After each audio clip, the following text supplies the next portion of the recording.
Hello friends, in this video we will learn about the rate law expression. To understand the rate law expression, we have to consider one hypothetical reaction.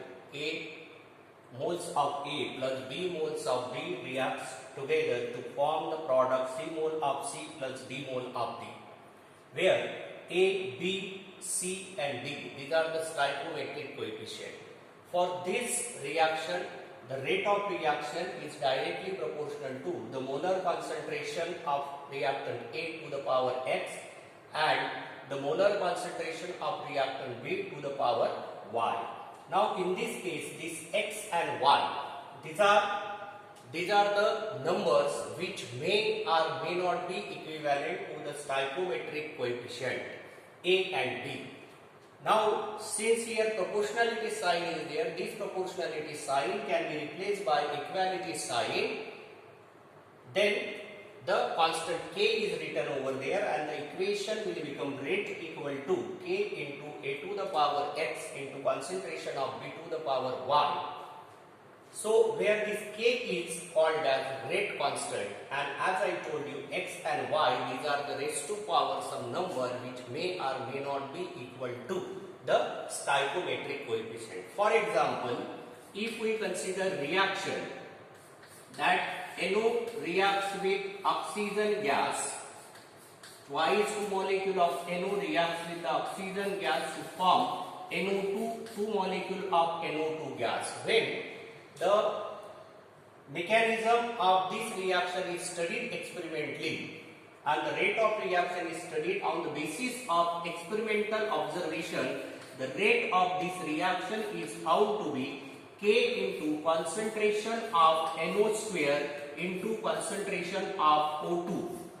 Now in this case, this rate of this particular reaction is found to be depends on the molar concentration of the reactant and the stoichiometric value of this balanced chemical equation. It is equivalent to the x and raised to power term, that is x and y, in the rate law expression.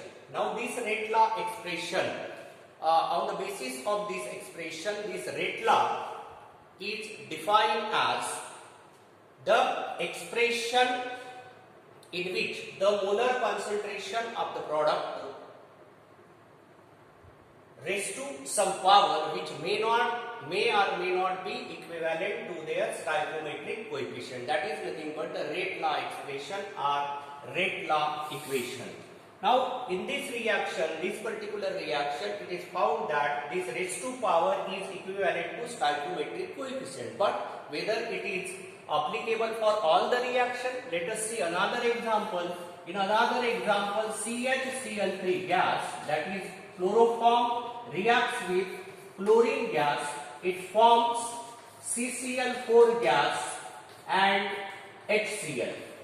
Now in this case, rate of this reaction equation experimentally when it is found, it is given as CHCl3 depends on the concentration of the chloroform into concentration of Cl2 to the power half. Now in this case, the raised to power of the concentration term is not equivalent to the coefficient, stoichiometric coefficient of the reaction.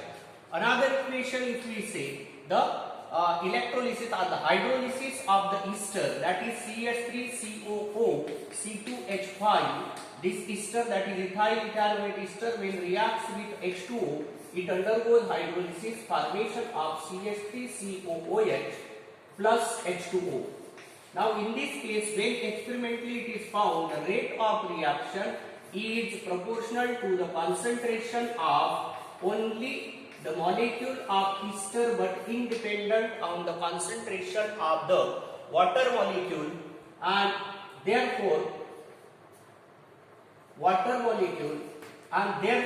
in this case the raised to power of this concentration term, which is not equivalent to the stoichiometric value. In fact, it is dependent on rate of this reaction is dependent on only the concentration of the ester molecule.